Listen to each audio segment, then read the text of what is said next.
Okay, so let's start as usual with question 2.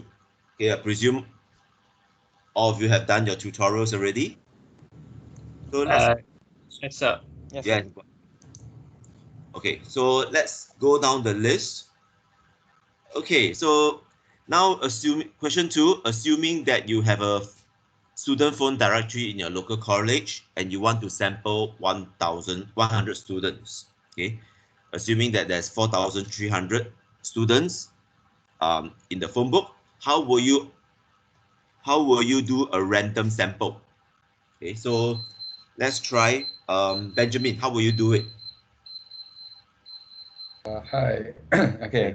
So first, I will give each of the 4,300 students an ID.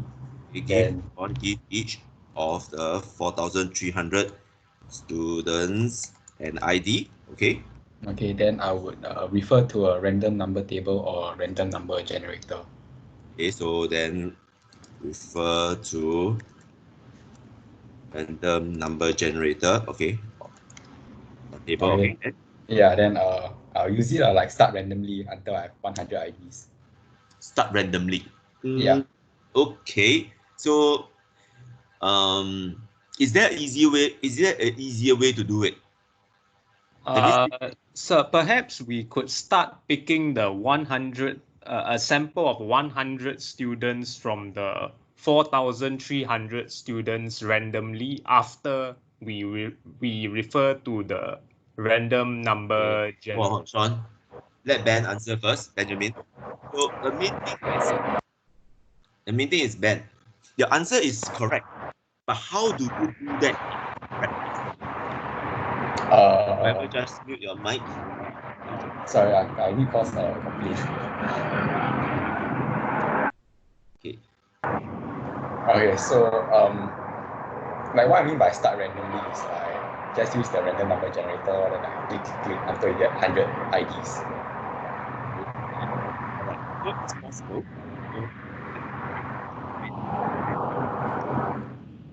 So let's say that.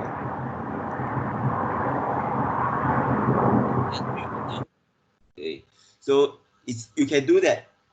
Okay, there's nothing wrong with it. Okay. Okay, Ben, you have to mute yourself. It's very noisy. Oh, sorry. Okay. So you use a random number generator. Essentially, what you do is you assign an ID, and then you use a random number generator to pick out 1,100 students. Okay, so this is how you can do it. So in real life, this is what you do. Okay, so I'm on my Excel now. In real life, this is what you do. Okay. So let's say you have the names.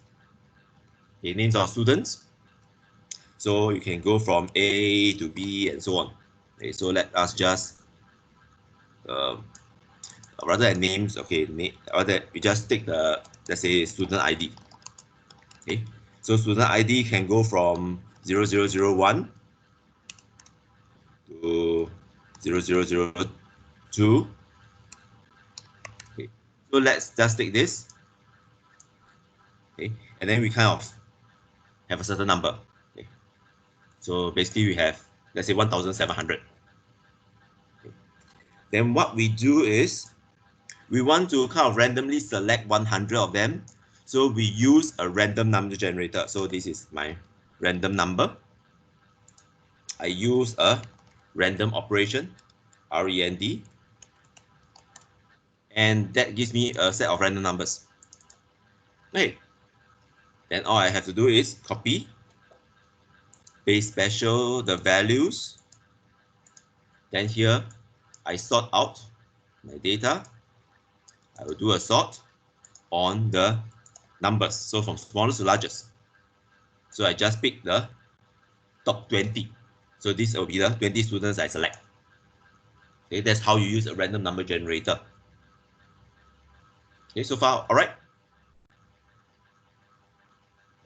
Yes, sir. Okay, so this, I'll say selected. So these are the 20 people that I want to select. Okay, you can select how many you want. So this is how you use a random generator. Okay. Okay, so let's go to, let's say, Wei Qi. How do you do a systematic sampling?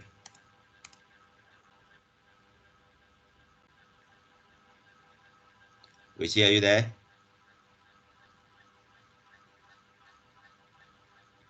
Okay, let's jump across first. Ling, the next one on the list.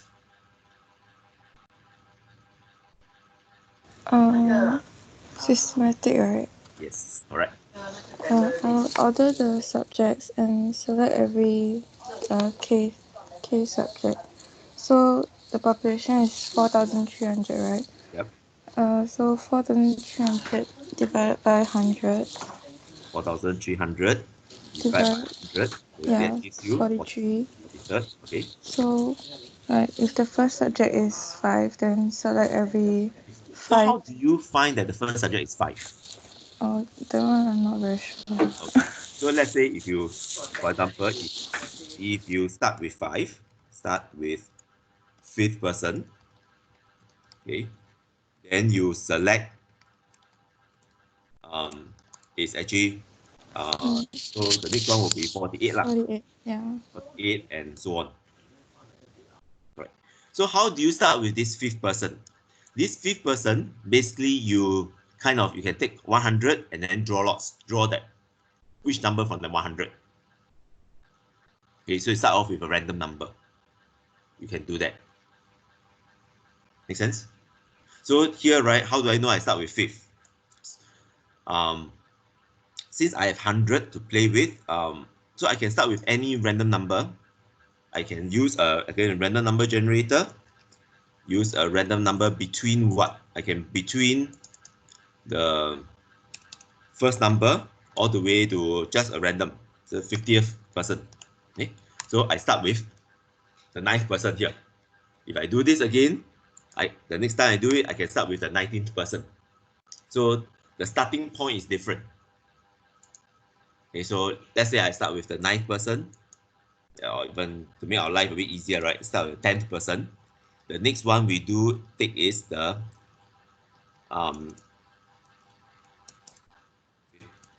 we take the 53rd, and then we take the 63rd, and so on. Okay, so this is what systematic sampling does.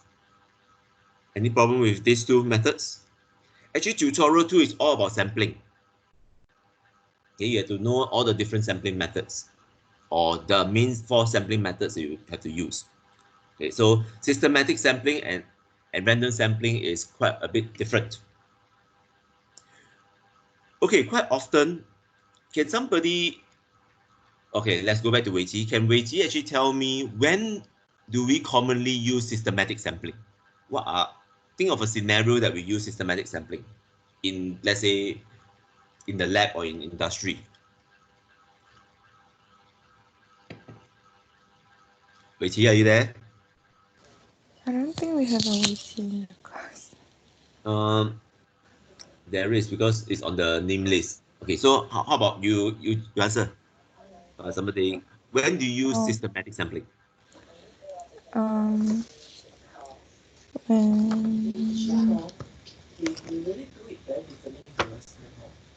Just give me just a random scenario. Think about. system,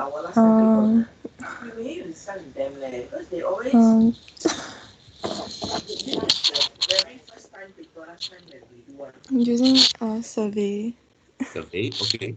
Yes, you can do survey. So quite often, let's say you are surveying, for example, the people going to a shopping center. So you can actually take every 20th person that go into a shopping center, and then you survey, okay, what is your, basically your demographics, kind of what are you buying and all these things. So that is systematic sampling already. Okay, doing survey, you only survey every 10th person or every 12th person you see walking into the shopping center. That's systematic sampling. Okay. Another case we use systematic sampling, you can do it with patients as well. Okay.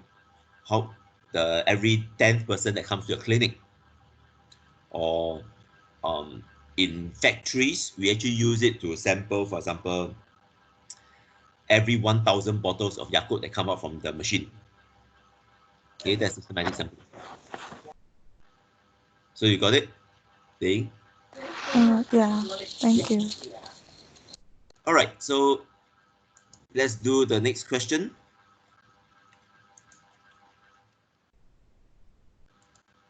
Okay.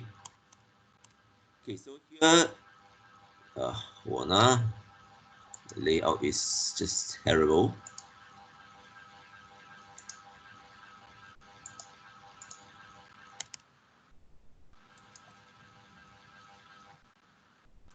Okay.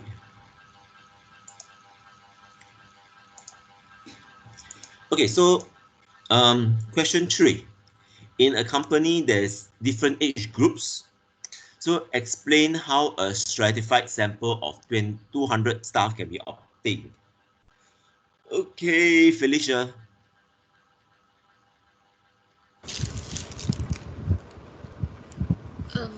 First you separate the two staff into those above 50 and below 50. Then assign like numbers or IDs to the group and use a random number generator to pick up the. Okay, but here the staff have 3 age groups. So do you assign to 2 or assign to 3 age groups? 3. 3, right? Okay. So essentially you so-called split. So you split the staffs based on age groups into, so age group 1 will be less than 40. Age group 2 will be 40 to 60 to 60. Actually, it's less than 60, 40 to 59. Okay. Third one will be 60 or more. So split into these age groups. Then what's the next step?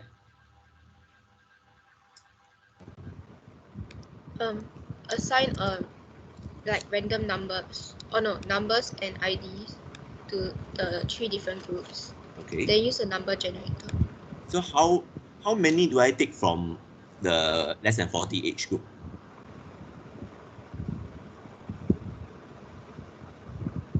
Half? So half? 8? No. No, not half. Look at what does why there's a percentage here? How do you use this percentage?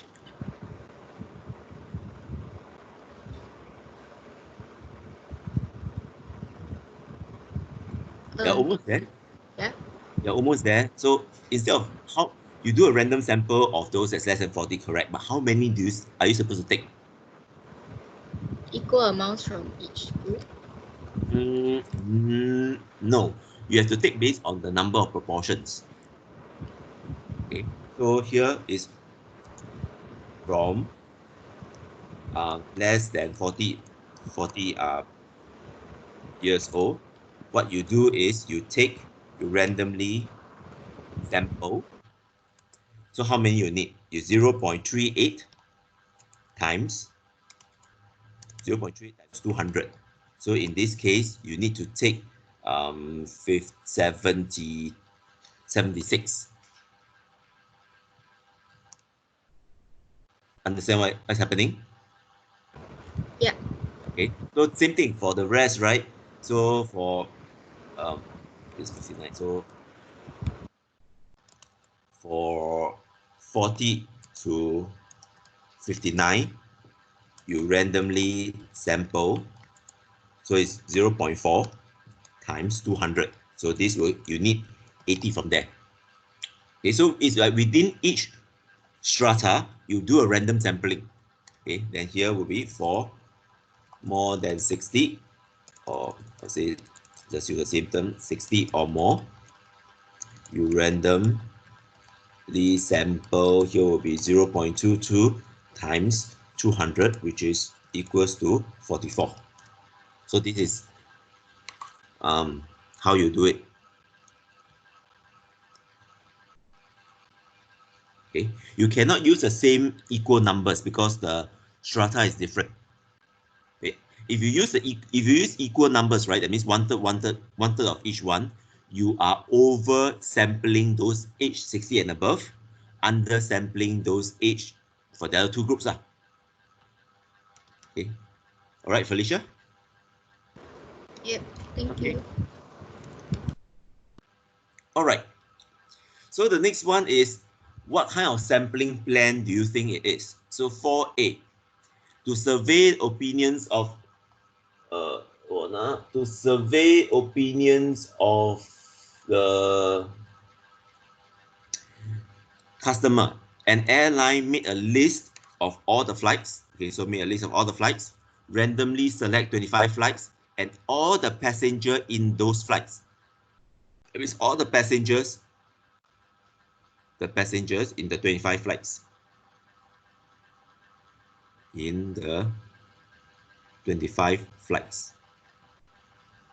Okay, so let me just delete. So here you have basically, here means that all the passengers in 25 flights.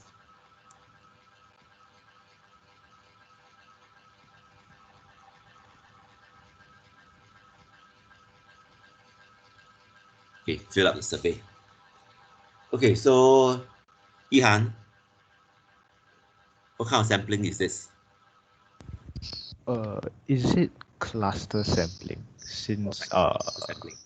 Yeah, it's true, cluster sampling. okay. The thing about cluster sampling and stratified sampling is, cluster sampling, you separate the what you want to sample based on clusters already. Then you are actually sampling which cluster you want to pick. And all the subjects in the cluster will be sampled. That means you don't go inside and sample within the cluster again. Okay? Usually that's what happens. So cluster sampling. All right. So next one. Okay. To learn how is employees felt about higher student fees imposed by legislature. A university divided employees into three categories. A random sample from each group, telephone, and ask for their opinions. So here, Grace. Stratified random sampling. Exactly the same as what we did for question 3. Okay, so this is stratified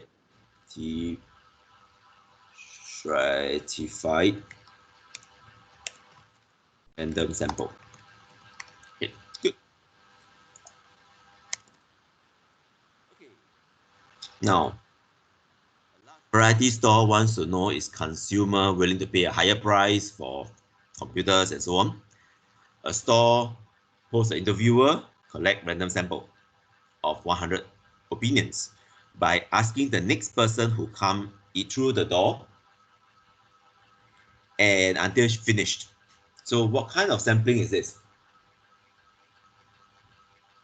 So basically you are just standing at the door and then you collect the next 100%. Systematic sampling, sir. No. Sean, don't answer until you're asked to answer. This is not systematic sampling. Okay, since you answer already, this is not systematic sampling. So think about, because you're just standing at a door collecting 100 samples. Okay, the next 100 samples. So it's as good as, it's up to, if I want to sample, let's say TP students, then you are asking you randomly stand at the bridge like 8 o'clock in the morning and sample the next 550 students that you see walking into the campus. So what type of sampling is that? So Sean, since you're there already, you must well finish this. Sir, could it be simple random sampling, sir? It's not actually even random sample, because where is the randomness? Remember, random, you need a random number generator. There is no randomness. Maybe the only randomness is when do you appear. So that's not even a random sample. Try again. It's actually not within the 4 that you have. That's a problem.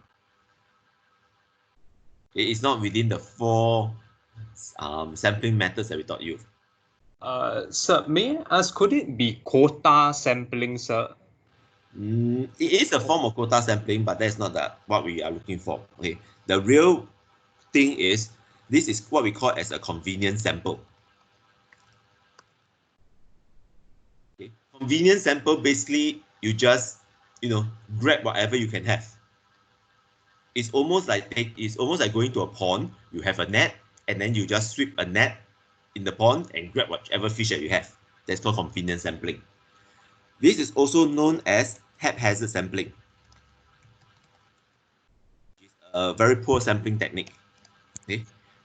But sometimes we do not have a choice about our sample. So convenience sampling is sometimes used as well.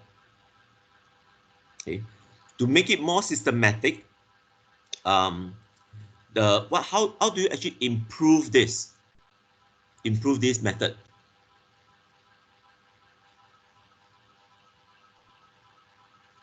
Anyone can give a try. How do you improve haphazard sampling or convenience sampling? Is actually not the best method, but how do you improve it? Sir, perhaps we need to make it a bit more orderly, like systematic sampling, like we. Okay, how do you make it into a systematic sampling here? So perhaps instead of just asking the next person who came through the door, she could do it for every every fifth person who came through the door, sir. Yep. Okay, that will be better. That will be better. So you can actually can actually make it into systematic sampling by, let's say, taking opinions of every, I'll say, X number to the door. Correct. That will make it a bit better. Otherwise, if the if it's a busy day, you can collect 100 samples within like half an hour. So you're only sampling those people who arrive in your shop at a very short amount of time. So let's say you sample every 10 person, maybe you stretch it to 2 hours or 3 hours. That makes it a little bit better. Okay. All right, correct. Okay.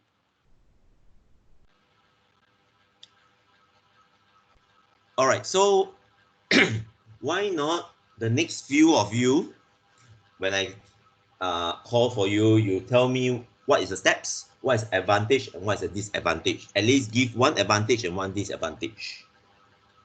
Okay, so we have Konara for simple random sample.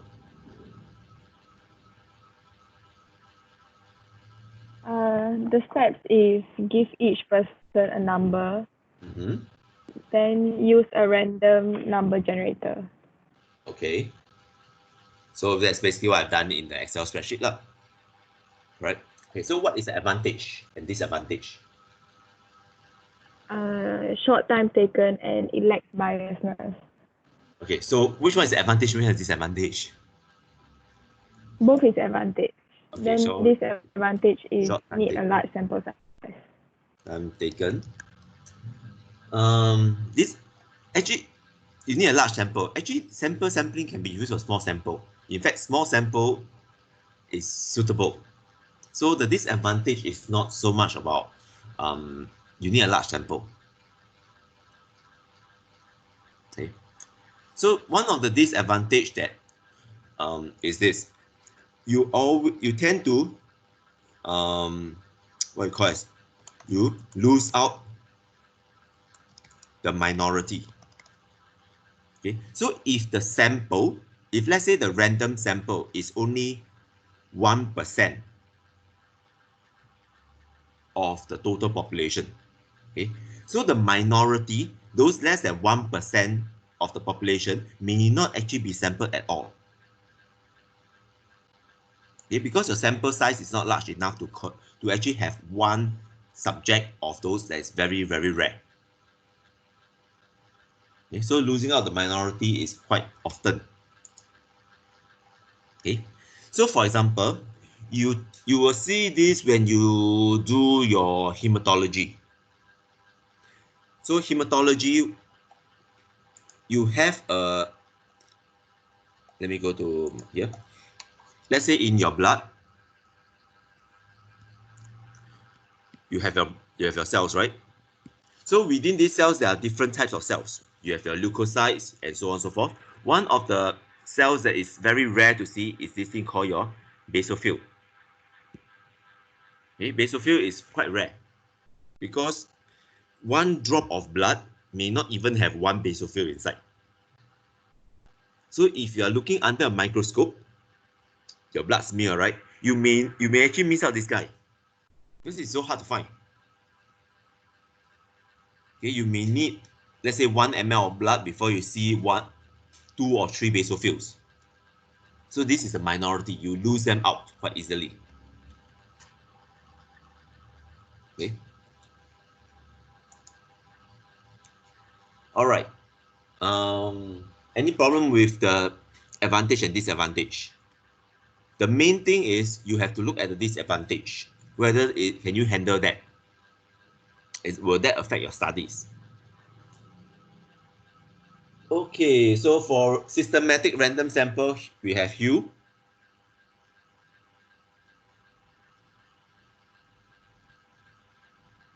Hugh, are you there? Yeah, I'm here. Yeah, okay, good. So what's the method? What is the advantage and disadvantage? The main method, I think, for systematic is just assign a certain number of a group and then choose the person if follows the number, if I remember correctly, for the systematic. Okay, so advantage?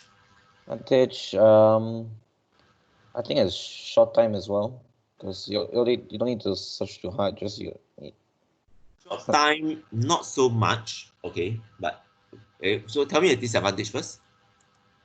I think you kind of, I think it's a bit of a similar problem with random as well, because you lose out a lot of people as well. Okay, you say that you lose out. Lose out. It's not really, doesn't really give. Yeah, it kind of loses out. So you're not really getting. You may miss some important people as you choose a certain number of person. You skip everyone else. So. To some extent, you are getting there, but you're not getting the actual answer. You are somewhere there already. Okay, so the I presume that all of you know how to do the steps, but what is the advantage and disadvantage? The advantage of systematic sampling, right, is that it's not so much of time, but what you can do is your sample is actually spread out. Your sample is actually spread out the entire population.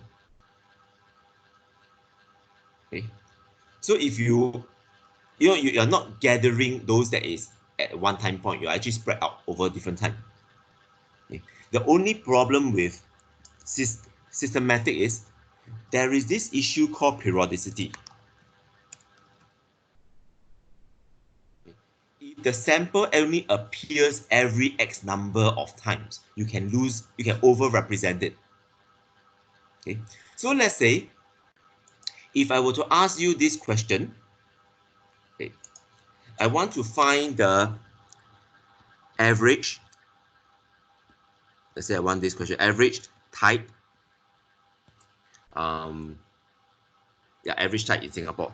It means your basically your tidal wave. What is the height of the average type? Okay, if you do a systematic sampling, okay, and you say that, let's say you measure, or rather you take a measurement,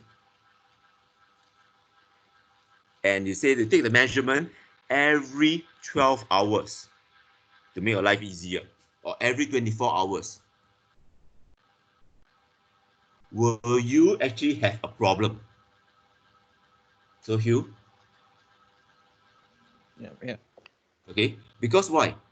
The high tide and low tide is actually interspaced by a certain period of time, which is about 12 hours.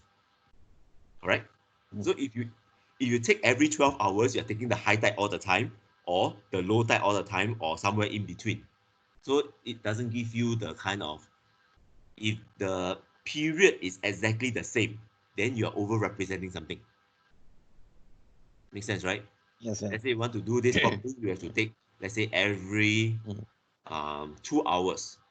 So at least you are interspaced accordingly, rather than collect all the high tides, all the low tides only. Make sense? Yeah, makes sense. Okay. So that's what it means. Okay. So same thing, let's say if you do a customer survey, and then you decide that, okay, you're going to survey every 5 working days, then you may hit all the Mondays where everybody doesn't want to work, or all the Friday evening that everybody is happy. So there's a problem. Okay. All right, let's continue. Okay, so stratified random sample. We have Tracy. So for the stratified sampling, we divide the population into groups. And then with each group, we use simple random sampling. Yes. So one advantage and one disadvantage. It accurately reflects the population studied. Okay, yes, it accurately reflects the population. Okay. How about And disadvantage? I think Okay, it can't be used in all studies. why is it can't be used in all studies? Because I think some conditions need to be met first, I guess. Okay. It is the difficult part about stratified sampling is it is actually not easy to identify the strata to begin with.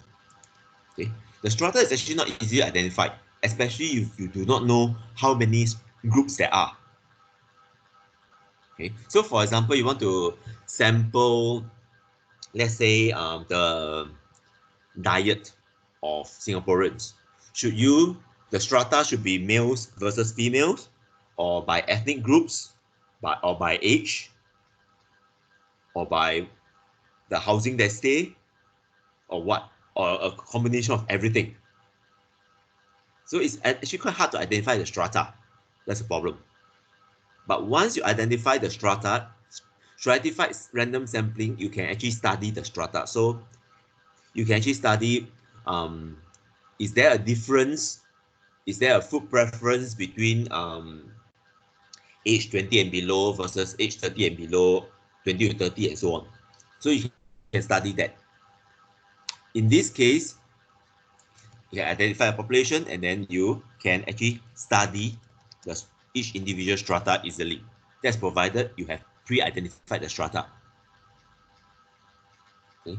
Of course, then if you look at, let's say, males versus females, then you have males below 20 years old, 20 to 30, 30 to 40, and then you have females, the same. Then you go and break it up again. You have different ethnic groups. So you have Chinese male below 20 years old, okay, and so on and so forth. You find that there's so many strata that you can play with. It starts to become pretty cumbersome. Okay, understand what I mean, Tracy? Yeah. Okay, so cluster random sampling, we have Maximus.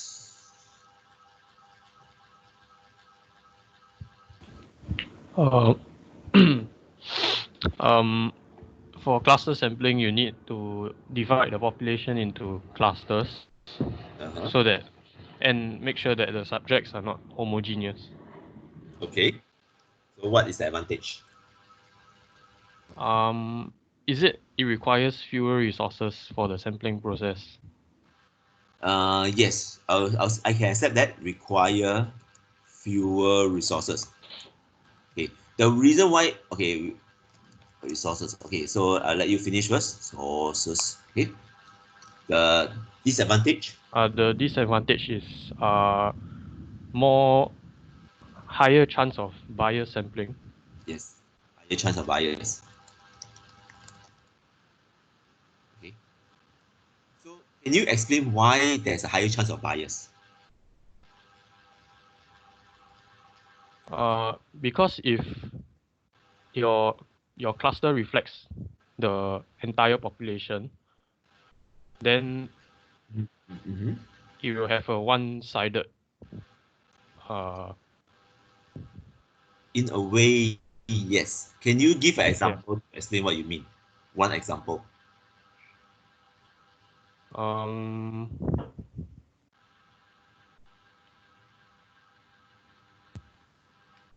Like, let's say, you divide people living in.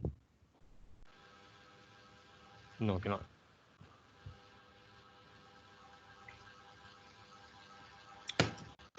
Okay, let me help you a little bit. Yeah. Okay. So fewer resources is correct because you don't, there's very common we have a natural cluster, for example, by classes.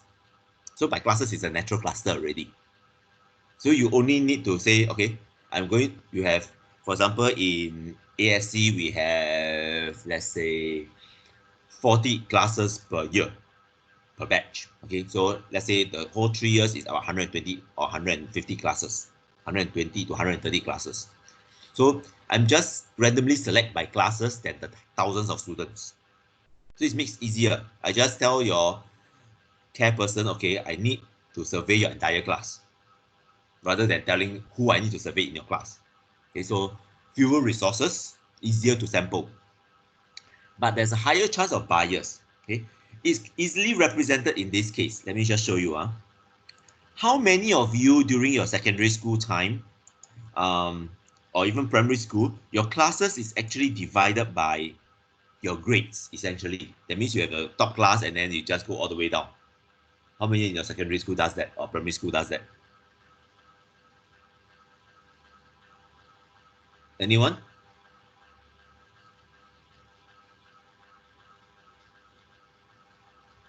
No? Yes, no?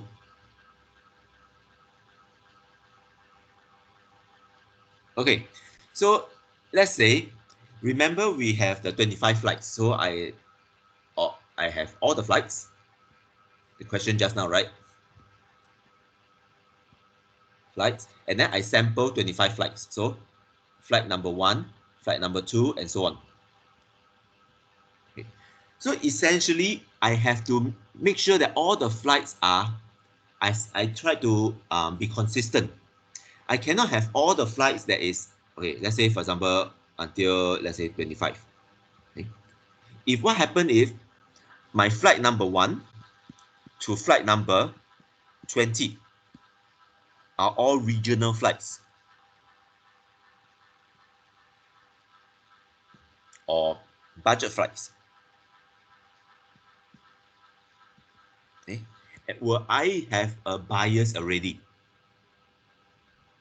So here that means I have 20 out of 25. I'm surveying regional flights. Okay. But let's say in my whole airline, only 20% are regional flights. Okay. 80% is, or 20% are long haul flights and so on. So I'm over sampling my regional flights because based on I have to select everything inside. Make sense? So it's easy to get a bias because of that. I can over sample something or under sample something. Understand, Maximus? Yeah, I understand. Okay. So same thing with your classes, right? You have, let's say, the top class and so on. Okay. So Usually, some schools will do it this way. The rest of the classes are even, so quite homogeneous. But if you go and sample the top class, obviously you're going to have a bias. Okay, so that's what happens. Your cluster sampling. Okay, so let's continue. Okay, each survey, experiment, or observation studies. So 6A. So 6A, let's try Maximus Zul.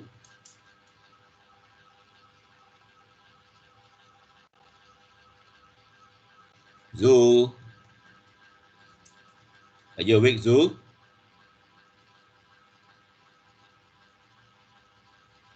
Zul, are you in toilet? So he says his mic's spoiled. He typed in the group chat. Okay. He typed in the group chat. So because I cannot see the group chat, so what is his answer in the group chat? He said survey. Survey, correct. So survey is correct. All right. So somebody have to help me if something is typed in the group chat. I can't see it. Okay. So survey, correct. Okay. Okay, not much reasoning there because it's a questionnaire already. Okay, given a questionnaire, that's what means survey. So B, we have Akil. Study. What kind of study? Experimental, observational? Observational. Yes, correct. Observational. What makes it observational study?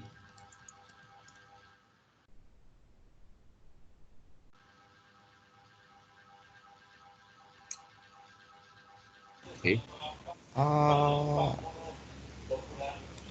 think because got like a choice for the Correct. The treatment. patient. Correct. The patient chooses which method that they want. So there's a choice. It's not really you kind of split them apart. So those who want to undergo hypnosis tends to prefer that. So there's a preference there already, or nicotine patch.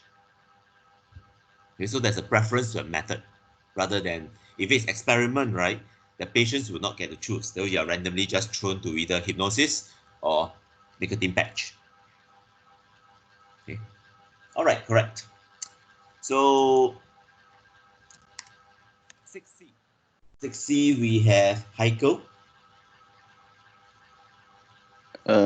Experimental. Yes, experimental. Why is it experimental? Each staff will assign an incentive. Correct. Experimental study because it's randomly assigned. Well, the difference with observation and experiment is one you choose, one you can't choose. Okay, so next one, Sean.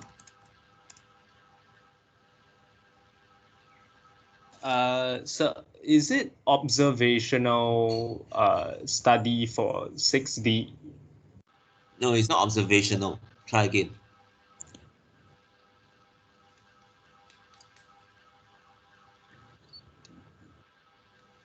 It feels observational, but it's actually not observational.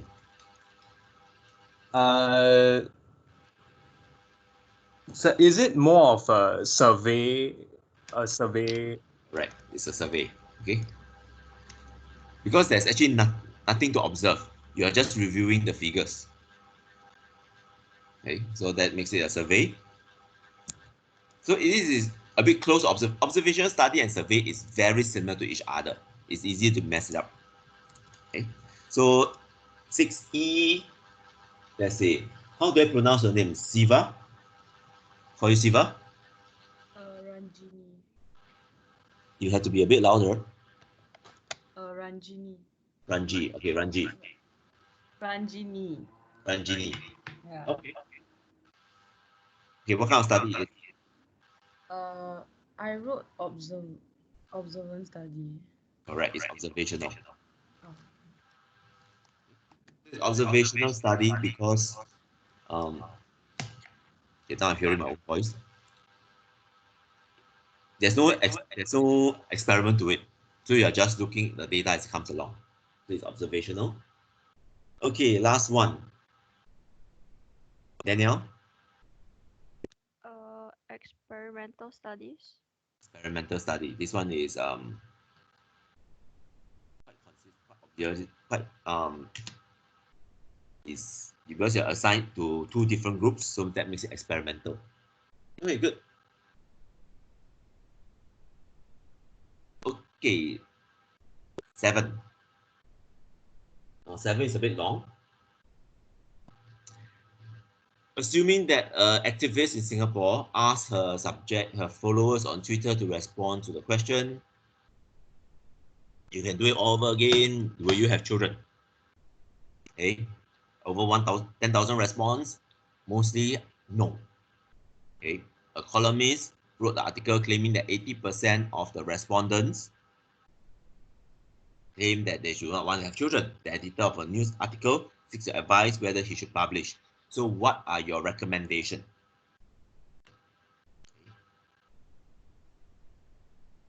So first, should you publish or not publish? So we have Jeremiah. I said that the survey should not be published because it's biased. Okay, survey should not be published because it is biased, correct?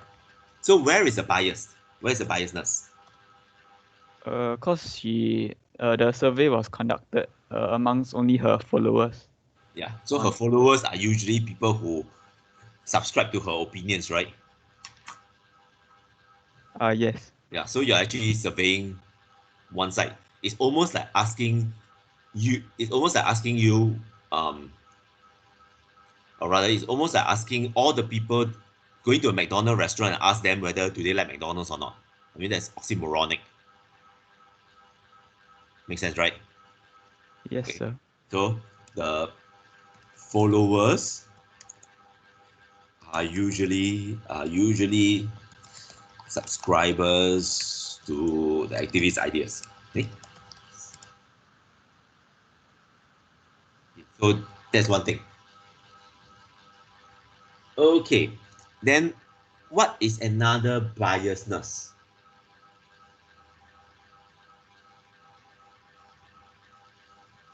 Okay. Is the question itself biased? Okay, so let's see how many of the followers you think what is the proportion of followers you think are males and which are proportion of followers are females? Mostly should be females. Okay, so it's correct. So you see, even the question tells you mostly from women. Okay, mostly females responded, correct? But the article tried to claim that people in Singapore, so most of the people in Singapore are females. Is that right or wrong?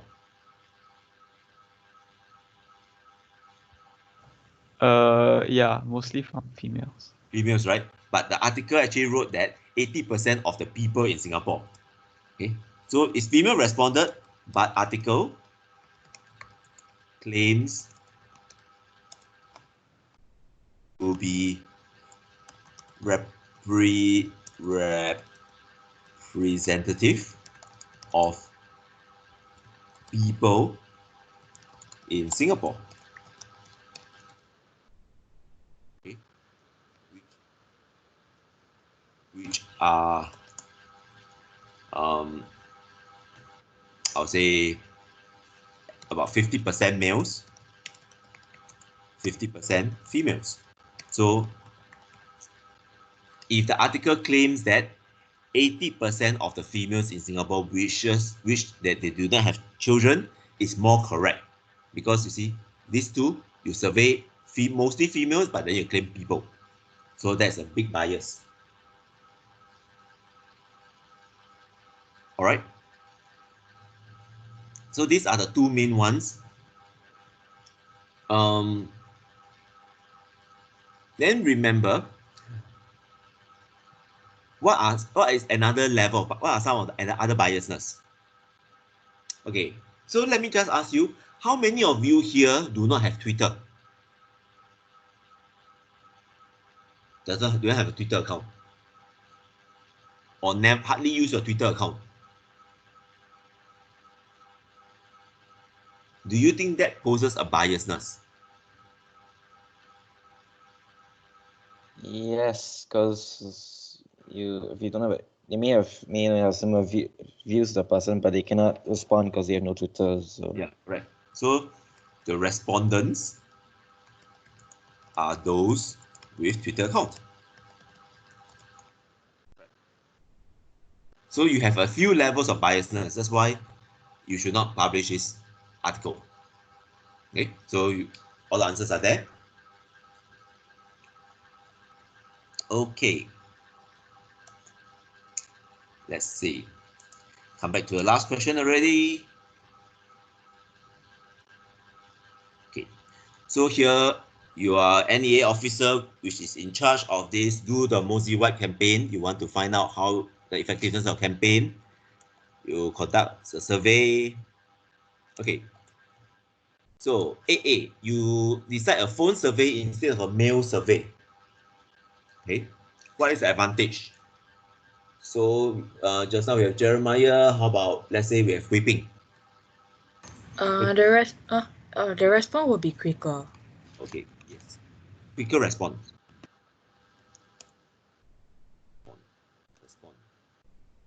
Okay. Beside that, is there any other advantage?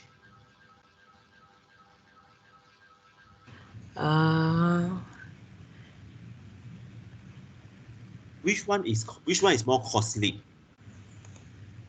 Phone. Phone is costly. Oh, mail. Mail, right? Mail is costly.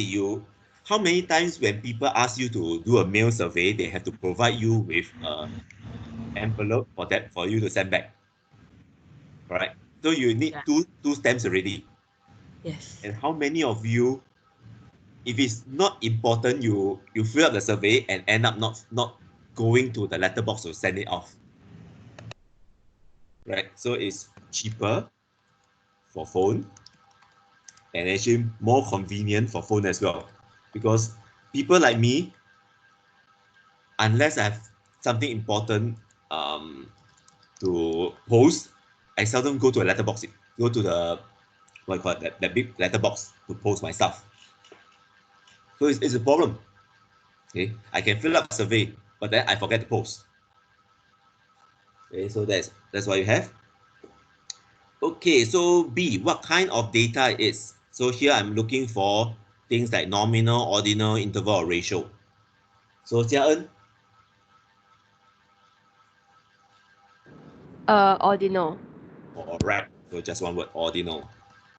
Simple. Okay.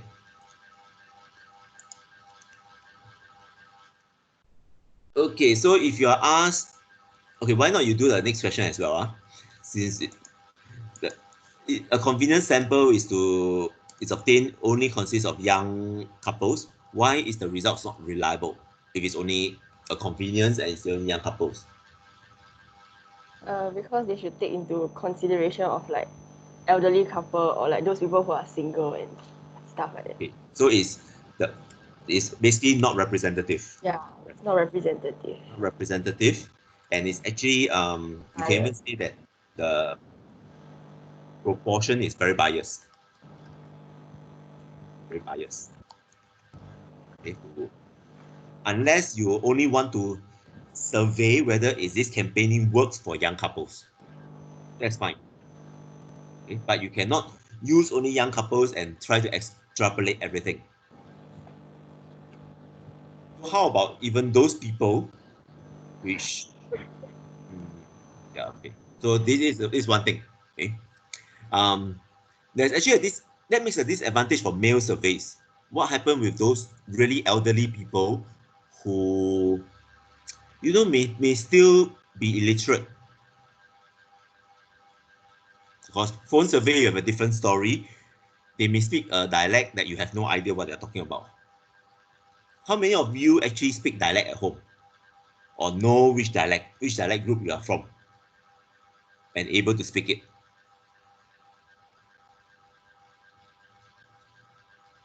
Okay, so that is something that you will face a problem if you want to do any form of surveys for older folks as well. Okay.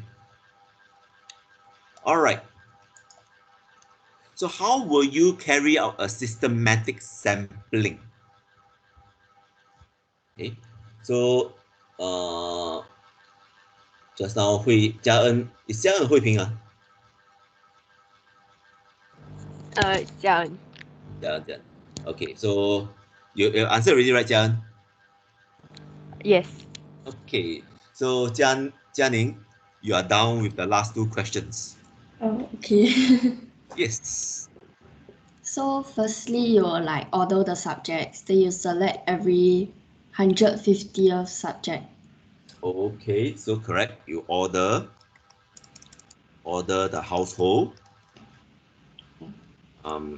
select, or rather you survey lah. So survey every 150th household. Okay, that gives you your systematic sampling. Okay, so what is the advantage? Or it's spread out. We just spread out. So that's the main thing lah. Spread out disadvantage. Any disadvantage? I don't think so. Actually there is. So let's say, how about again those that is minorities, minority ethnic groups, they may not be the. For example, if you're, let's say 150, right? Think of, let's say if you are in a very new housing estate. Okay, so disadvantage. So what they do? Okay, so this is the advantage. This advantage will be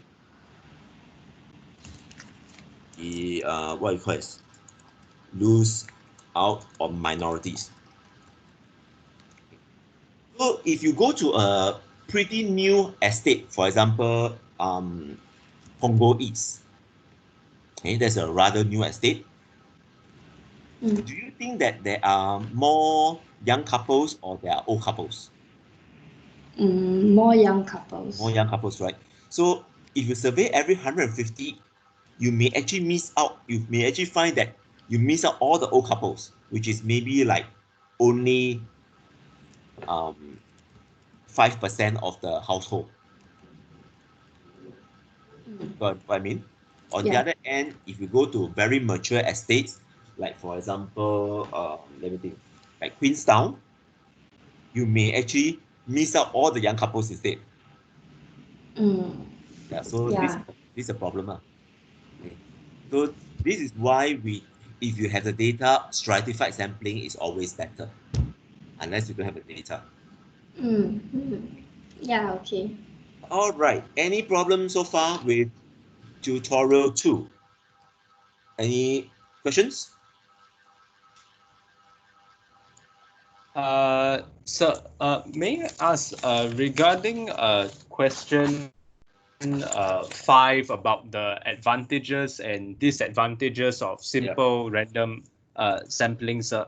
Can I say that another advantage of simple random sampling is that the analysis of data is relatively easy? Like, or it can be. In fact, the analysis will be the same for everyone.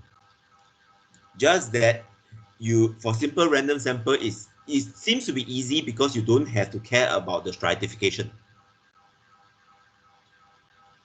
So it is somewhat easy because you eliminate what you want to know already. So it seems easier, but it's actually the same. So in that case, it's not really an advantage. No, it's not really an advantage.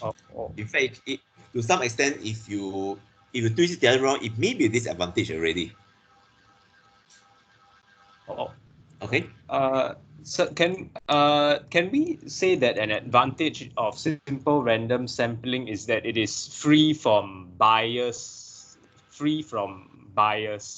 Actually, all sampling can, if you done right, can be free from bias. But simple random, because yeah, all sampling when it's done correctly is supposed to be free from bias, but there are every sampling there's a slight disadvantage. So those are what you need to take care of lah. You want to read, okay, or maybe I should put it this way. All sampling is to reduce bias. There's almost no way to be absolutely free from bias. You're using methods to reduce biasness. So you cannot say that sampling is free from bias. You are reducing bias to as much as possible. And that applies for every sampling. Oh, okay. Then under the disadvantages of simple random sampling, besides losing out the minority, can we say that it is difficult to identify every member of the population? Yes, you can. It is actually not easy to identify every member, especially when you do not know what is the population size. Correct? It's not easy to do that.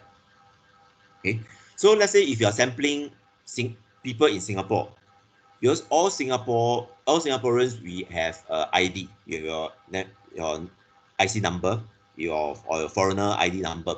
Okay, that is because Singapore is small enough.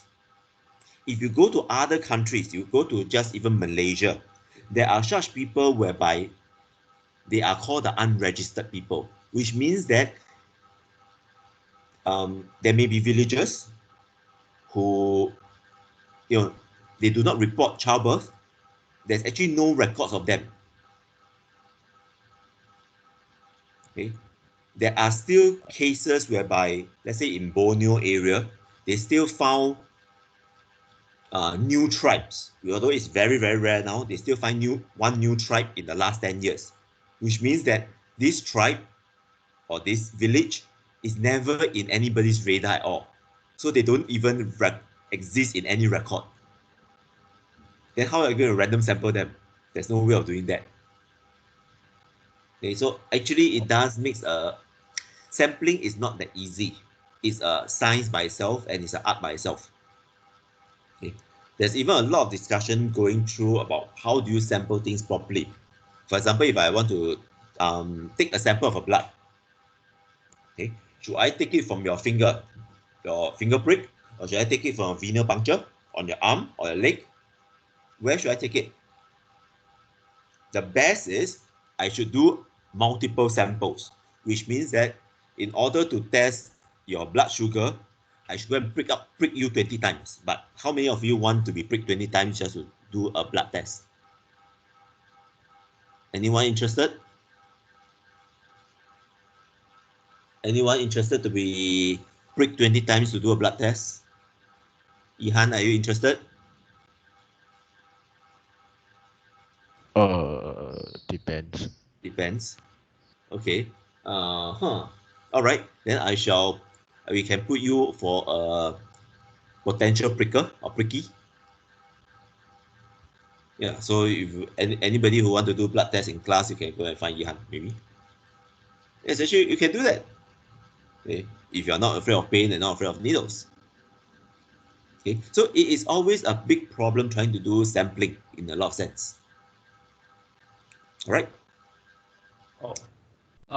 So then under systematic sampling, can we say that besides periodicity as a disadvantage, can we say that it's not always possible to line up the members of the population?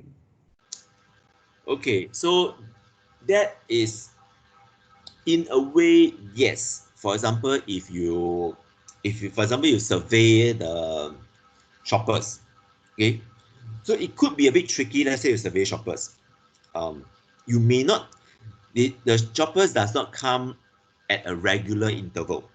It's just like if you're asked to survey TP students along the bridge, the students do not come at regular intervals. Most students just come like 10 minutes before class. So if you do systematic sampling, you actually hold up a lot of students during that 10 minutes because you just don't have enough time to process the students. So that can actually give you problem. Yeah, it's just because the interval of people coming in may be different, and even by that, you try to spread out the timing, but you realize that most of the students only come in 10 minutes beforehand. So your yeah, it's still a bias in that sense. Okay. So it's not easy. Sampling is never easy. Okay. The first thing that people will attack you when doing all your analysis is sampling. That is the easiest way to attack you. So this is where we have to think about how to sample. Okay. So let me just, for example, go to this question number 7. Okay. If you were to do it all over again, would you have children? This is a biased question to begin with. Okay. All of you can go back, or rather you're at home now, all of you can go and ask your parents this same question. Is there any point in their life whereby they will not have children? A lot of them may say yes, but that doesn't mean anything. Okay. In fact, when you have kids in the future, you also face the same problem. So what is all over again? Okay. You can go ask your mom, will you want to go through the pain of childbirth all over again? Or will you want to go through the last 15 years of taking care of you all over again? It's a biased question. Okay. So sampling is tough because question can be biased. And think about if she is a activist, female feminine activist, which is promoting female rights, especially if her views is not to have children. Okay, how many of those respondents, maybe they say that they would like to have children, or they are 50-50, that means neutral, and because being on her post, they will say no. Okay, so all this is a problem. Okay, people have spent hours and hours just going through one survey question, to make sure that it's not biased. If I'm not wrong, in the 1980s or 1990s, there is a election in UK, or a referendum in UK, and it was actually the whole referendum, after spending millions of dollars, was rejected because eventually it was found that the question that they asked was biased. So it can be a big problem. It's not a simple problem to solve. Okay, asking the correct question is very tough. Okay, so we will end this for tutorial 2. Take now is 10:10. Okay, so all of you take a 15 to 20 minutes break. We will come back for tutorial 3. All right. Yes, sir. Okay, so let me just have that. So we'll settle for tutorial 3. Okay, so I stop recording and I will